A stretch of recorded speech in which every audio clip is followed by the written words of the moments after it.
Welcome to The Explainer. Today, we're diving into the Srimad Bhagavatam, an ancient text that poses a really fascinating question.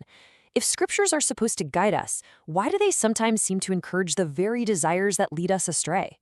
Let's get into it. Right off the bat, the text does not pull any punches. It opens with this really stark warning about living a life without any self-awareness, basically comparing it to being an empty tool. So what is this text actually trying to tell us about living a meaningful life? And, how do we avoid becoming just bellows? Okay, so let's start with the foundation that the text lays out. At first glance, it presents a world that's surprisingly clear, a world full of rules and duties. I mean, the definition of right and wrong seems incredibly straightforward here. According to one of the verses, virtue is just staying steady and doing what you're supposed to do. And fault, well, that's just straying from it. It's presented as this clean, almost black and white system.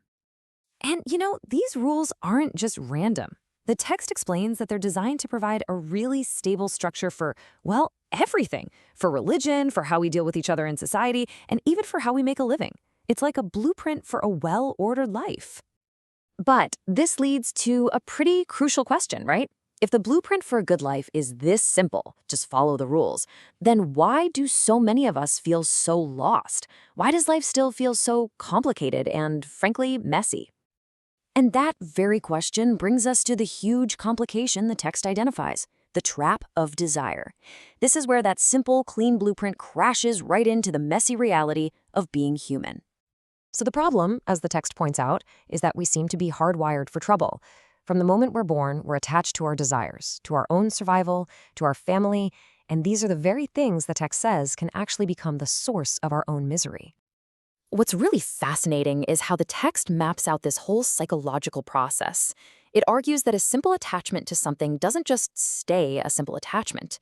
It snowballs into this intense craving, and when that craving isn't satisfied, it can lead to delusion and anger, until finally, we lose our sense of who we are entirely. And that's the ultimate price of getting caught in this trap. The text says that once we lose ourselves in that spiral, we become functionally empty. Yeah, we're still breathing, sure, but we've lost that very awareness that makes life meaningful. We're right back to being those bellows. So all of this brings us to the central mystery of this text. If desire is the big trap, why in the world do the scriptures themselves sometimes seem to encourage it? And the text is surprisingly self-aware about this. It fully acknowledges that the scriptures are filled with what it calls flowery promises. Rewards like heavenly enjoyments, tons of wealth, status. All very tempting stuff, but also a huge potential distraction from what really matters. And then the text reveals the reason with this fantastic analogy. It says these promises aren't the medicine itself. They're more like the sweet flavoring that's added to medicine to make the real stuff, the deeper spiritual truth, a little easier to swallow. So who's this flavoring actually for? Well, the text points to people who are driven by instant gratification. The lusty, the miserly, the greedy. They're the ones who are most likely to mistake these shiny, superficial rewards for the actual goal. This is such a powerful metaphor, and it really drives the point home. Chasing after these promises is like being drawn to a beautiful, dazzling fire, but you get so close that you're completely blinded by the smoke. You can't see the real truth, and you have no idea where you're actually going. So all of this leads us to the final reveal, where the text peels back that last layer and shows us the hidden purpose behind this whole, seemingly contradictory approach. This is it. This is the question the entire chapter has been building up to.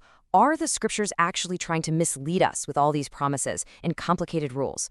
What is the real endgame here? And the answer lies in this key concept, paroksha vada. It means that the scriptures speak indirectly on purpose. It's a method of guiding people gradually, of leading them down a path instead of just hitting them with an overwhelming absolute truth right from the start. And this makes it clear that this isn't some simple instruction manual. The text basically says that understanding what the scriptures truly command, what they describe, and what they prohibit, that's a deep mystery. It's a secret known only to the ultimate source itself. And then finally, in the very last verse of the chapter, the text gives us the key. It's the one piece that unlocks this entire mystery and ties all these different threads together. So here it is, all of it. The rules, the flowery promises, even the things you're not supposed to do, they are all ultimately meant to point beyond this world of illusion. They all point toward a single absolute truth. In the end, everything is just a signpost, and they're all pointing in the exact same direction. And that leaves us with one final thought to chew on. If ancient scriptures used promises of heaven and wealth as flavoring for a deeper truth, what are the modern flowery words that we're all chasing today? What are the dazzling promises, maybe on our phones or in our careers, that might just be distracting us from our own deeper purpose?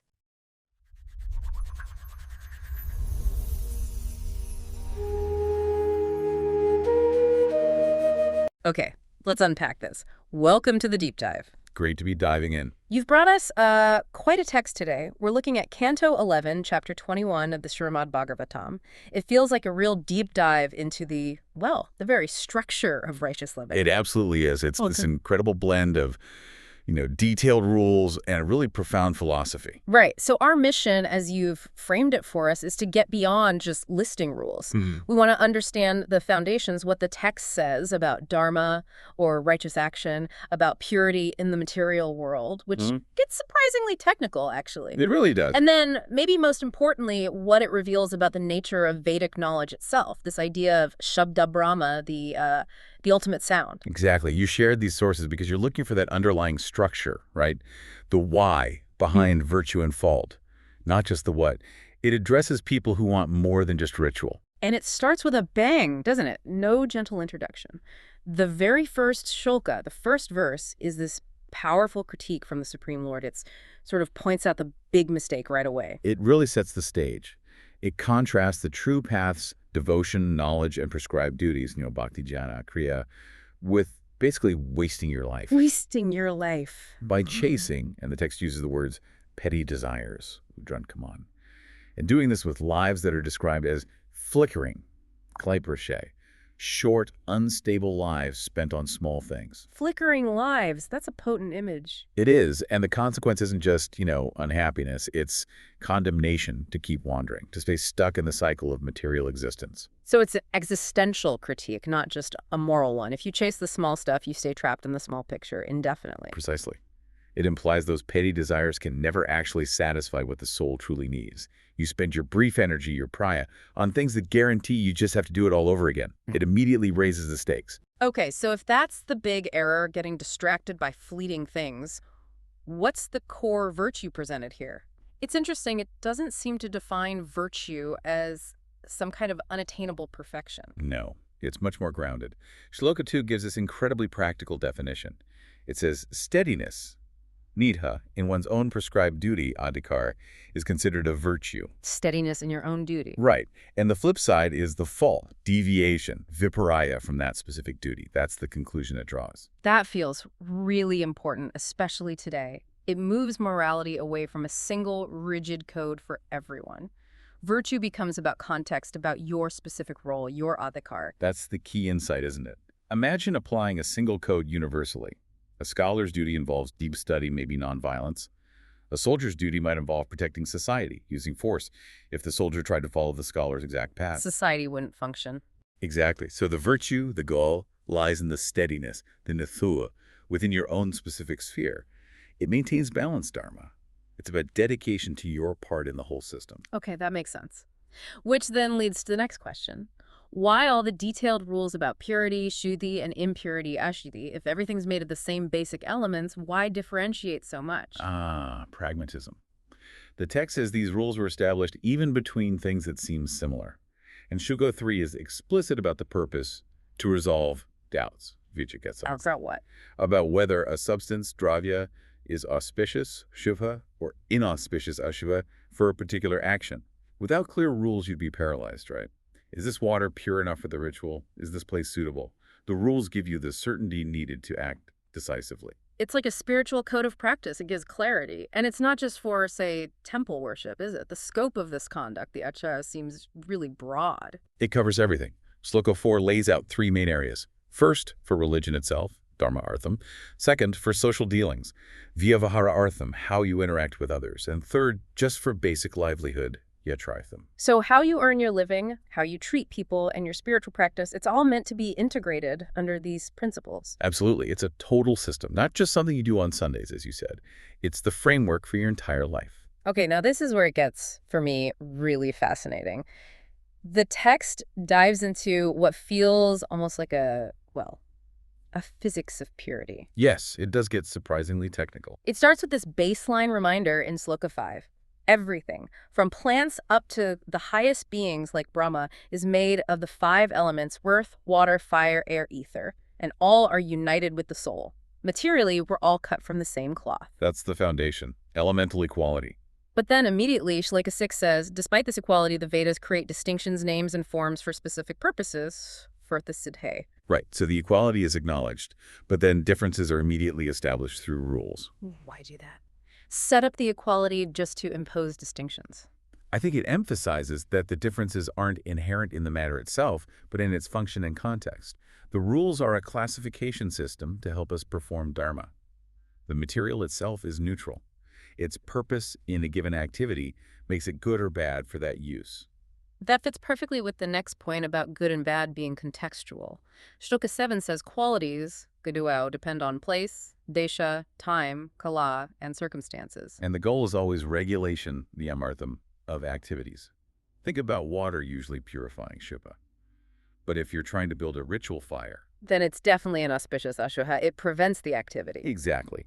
Its fitness for use defines its quality in that moment. Which means, as Sloka 9 points out, if time or the substance or its nature makes it unfit for a specific work, karma, it's just considered faulty, unusable for that action, akarmaka. It's like a quick, efficient assessment. A kind of moral triage, constantly checking suitability.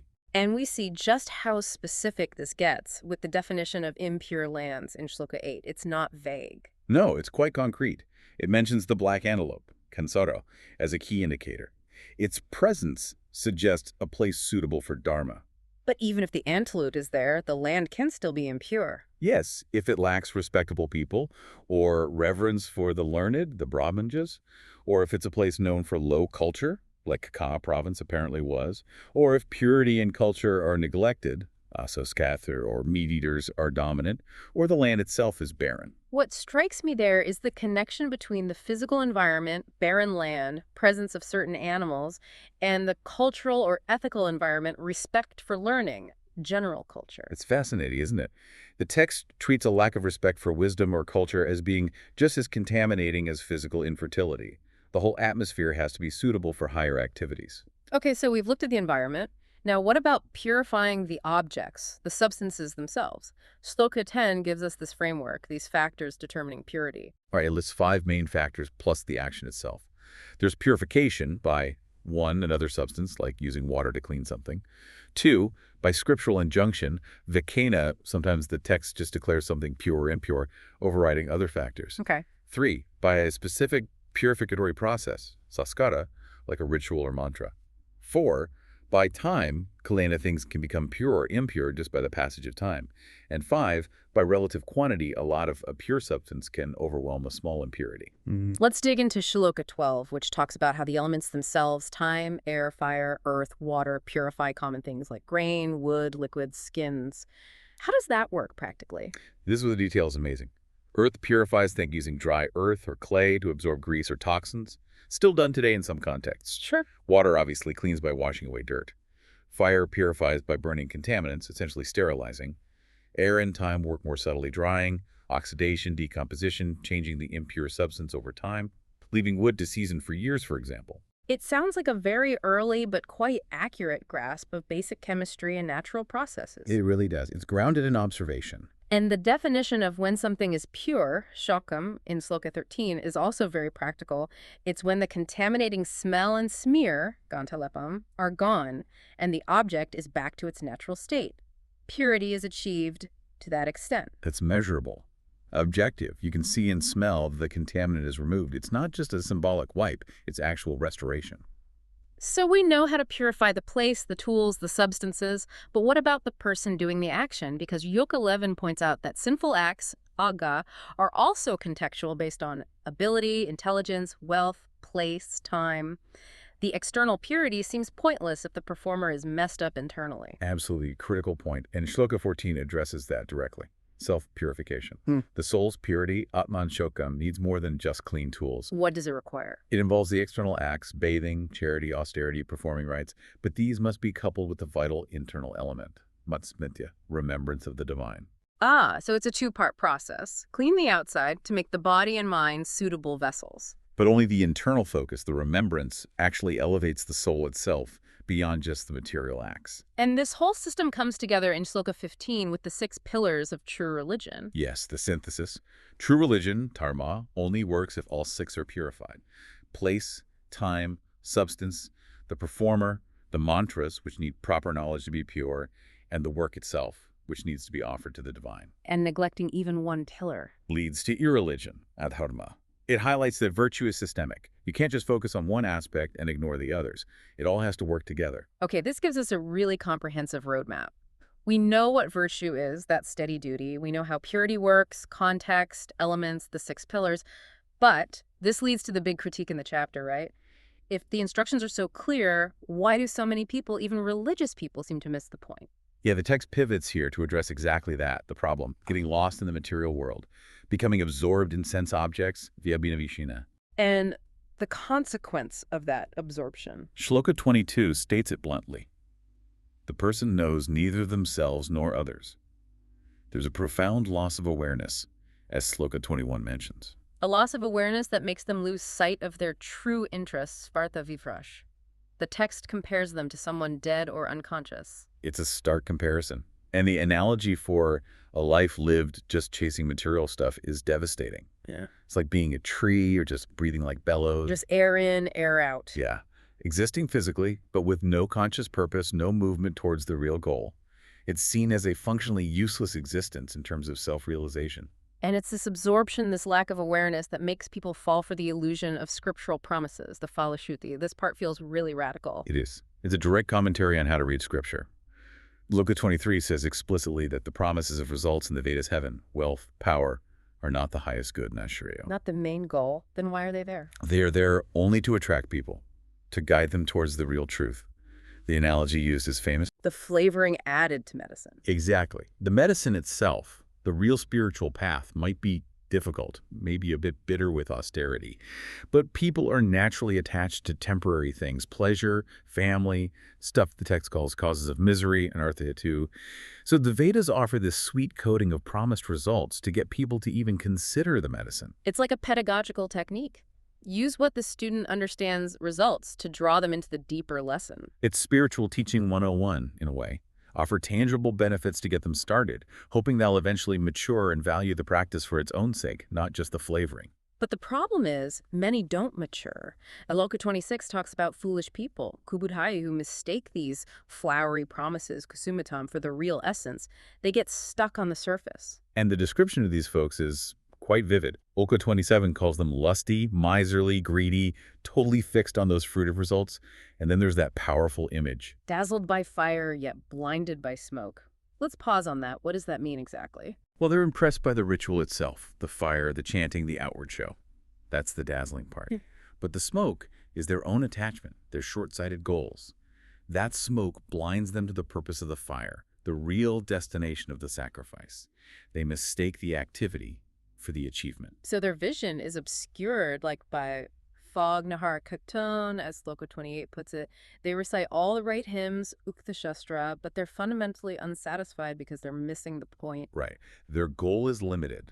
Perform rituals, go to some temporary heaven, enjoy, then come back to earth as rich, important people. Shloka 33 describes this cycle. But that's exactly the wandering existence the chapter started by condemning. They think the cycle is the goal. And these people described as proud, arrogant, agitated, they don't want to hear about the ultimate reality, do they? Shloka 34 says discussions about the divine are not appealing to them. Because real spiritual discussion requires letting go of the very control and material status they're using the rituals to achieve. It challenges their whole framework. This misunderstanding, this focus on the literal and material, also leads to, well, ethical problems, particularly around violence and sacrifices. Yes, because they fail to grasp the indirect intention, the paroka, behind Vedic rules. So they take passages that might permit certain kinds of violence under very specific dharmic circumstances. But they twist them. They think violence performed out of their own attachment or desire for pleasure is a valid sacrifice yajna. But the text slams this down. Not true injunction, nakodana, shloka 29. So the text isn't necessarily saying no violence ever occurs or is sanctioned, but violence driven by personal desire and then dressed up as religion. That's corruption. Absolutely. That's the critical line, and shloka 30 shows the result. Wicked men who actually enjoy violent slaughter animals for their own pleasure, using these corrupted rituals to worship various beings. They've turned the whole thing upside down to serve their senses. Wow. Okay, so this powerful critique of getting stuck on the surface, on the flavoring, brings us to the core question. What is the real message? If the rituals and rewards are secondary, what's the ultimate truth the Veda is pointing towards? Often indirectly. Now we shift fully from the realm of action, karmakana, towards knowledge, jñāna. The text states clearly that the Vedas fundamentally deal with Brahman and the soul Brahma-Vayu. Despite being divided into sections, their ultimate purpose is singular, realizing the self and the absolute. And they do this using indirect speech, paravada, which, interestingly, Shloka 35 says is dear to me, meaning dear to the divine. Why speak indirectly? Why not just lay it all out? Perhaps because directness doesn't foster deep engagement. Indirect speech makes you work for it. You have to probe, reflect, develop the inner focus, the neha we talked about earlier. If truth was just handed over, maybe it wouldn't stick. It filters out the casual seekers, leaving those dedicated enough to look deeper. And that deeper reality is described as the very structure of sound, Shabda Brahma. This description is pretty awe-inspiring. It is. It's called extremely difficult to comprehend, Sutra the Bodham. It's infinite, anantapara, profound gambhira. The analogy used is beautiful. Unfathomable as the ocean. Unfathomable as the ocean. And crucially, Shloka 36 says it's not just external sound waves, it's internal, composed of life air, senses, and mind. Wait, so the ultimate source of knowledge, the Veda, is woven into our own consciousness, our breath, our mind, our senses? That seems to be the implication. It's the spiritual substrate of reality that manifests as sound and meaning, both internally and externally. How does that vast internal potential become audible speech? The text uses an analogy, right? The spider. Yes, the spider analogy in Shloka 38, it's quite elegant. Just as a spider draws the web material from within itself, from its heart, and brings it out through its mouth. Okay. Similarly, the life air, praya, driven by the mind, which functions like the impulse for touch, produces sound from the sky or ether within us, manifesting as speech. It maps the journey from deep consciousness to spoken word. From the subtlest impulse to the gross physical sound. And this whole structure originates from the sacred syllable That's what Shloka 39 says. Om is the seed. And from it blossoms the entire phonetic range. Consonants, sparsha, vowels, svara, sibilants, semivowels, and tasta. Why list all the phonetic components? I think it's to establish the Veda as the fundamental blueprint for all language, all articulate sound. If you understand the structure of Vedic sound, you understand the basis of how reality communicates itself. It's not just about prayers, it's about the very fabric of meaning. The scale described is huge. It's called the vast Bahati meter, spreading into different languages, having extra syllables. Shloka 41 even lists specific Vedic meters like Gayatri, Tree Up. It's portraying the Veda as this comprehensive cosmic library encoded in sound and rhythm, the complete architecture of sonic reality. But even with all this structure, the ultimate meaning remains somewhat veiled. That's the paradox.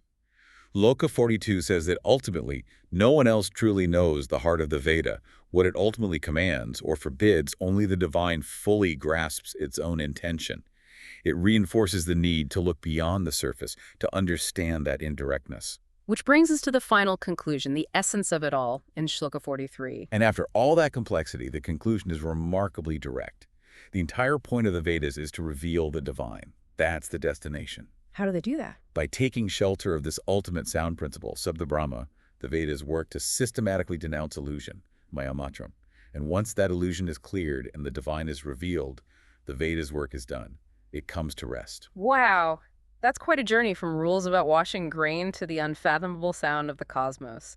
Let's try to synthesize this. We've covered duty, purity, and sound. Okay, so first, virtue isn't abstract. It's that concrete steadiness, Nita, in your specific duty, your adhikar. That's the engine for living rightly. Right. Second, purity is technical. It's contextual. It depends on those 6 pillars: place, time, substance, performer, mantra, work. And it's functionally defined removing the actual contamination. It's about making the external align with the internal potential. And third, Scripture itself, the Veda, often speaks indirectly. The promises, the flavoring, are just tools to draw us beyond materialism towards the ultimate truth. And that truth is somehow encoded in and revealed through this profound concept of Sabda Brahma, the foundational sound. What really stands out is the consistency. The text demands meticulous attention to material details, purifying land, objects, actions, but constantly insists the real goal is beyond all that.